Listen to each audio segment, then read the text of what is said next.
1946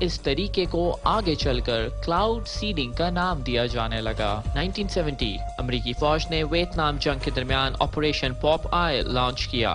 operation cloud seeding کے طریقے پر مشتمل تھا اور اس کا مقصد ویتنام میں دشمن کے علاقے میں مصنوعی بارش برسا کر سیلاب پیدا کرنا تھا۔ آپریشن پاپ آئی کے ذریعے ویتنام میں مونسون کے موسم میں 30 سے 40 دنوں کا اضافہ کیا گیا اور اس طرح پہلی دفعہ مصنوعی بارش کے لیے ملٹری فورس ملٹی پلائر کے الفاظ استعمال ہوئے۔ اسی سال امریکہ نے زمین کے ماحولیات کو قابو کرنے کے لیے فوج اور ایئر فورس پر مشتمل ادارہ نوا قائم کیا۔ یاد رہے کہ 1970 میں نوا کا بجٹ $6 بلین تھا، جبکہ پاکستان کے تمام افواج کا بجٹ 2010 میں $5.5 بلین رہا۔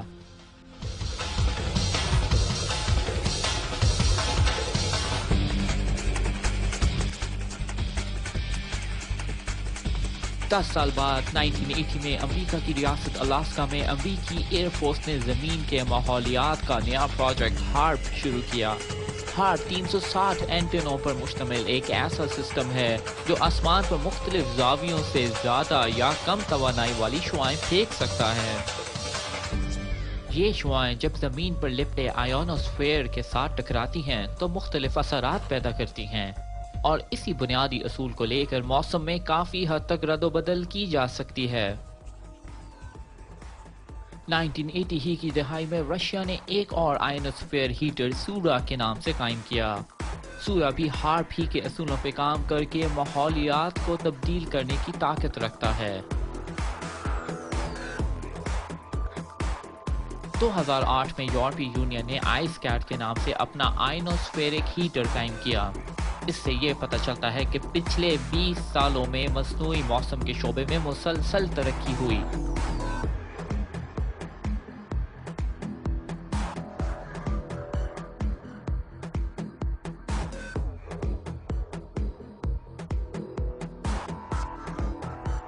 حال ہی میں ہم نے کلاؤڈ سیڈنگ کی ایک مثال چائنا کے 2008 بیجنگ اولمپکس میں دیکھی۔ اولمپکس کی فائنل تقریبات میں جب بارش کی فورکاسٹ ہوئی تو کلاؤڈ سیڈنگ کا فیصلہ کیا گیا۔ اس طرح بارش لانے والے بادلوں کو بیجنگ پہنچنے سے پہلے ہی برسا دیا گیا۔ اس وقت امریکی ایئر فورس اس تیاری میں ہے کہ 2025 تک دنیا بھر کے موسم اپنے مستقل قابو میں کر لے۔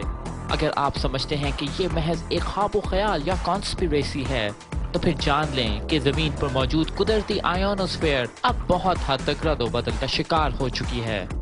آئونوسفیرک ہیٹرز کی وجہ سے اس پر جگہ جگہ پہ وند کاری ہوتی رہتی ہے اور اب یہ اس طرح کارآمد نہیں جس طرح صرف 50 سال پہلے تھی۔ گلوبل وارمنگ، ایل نینو اور کلائمیٹ چینج محض حکومتی نفسیاتی نسخہ جات ہیں تاکہ اصل اقدام پر پردہ ڈالا جا سکے۔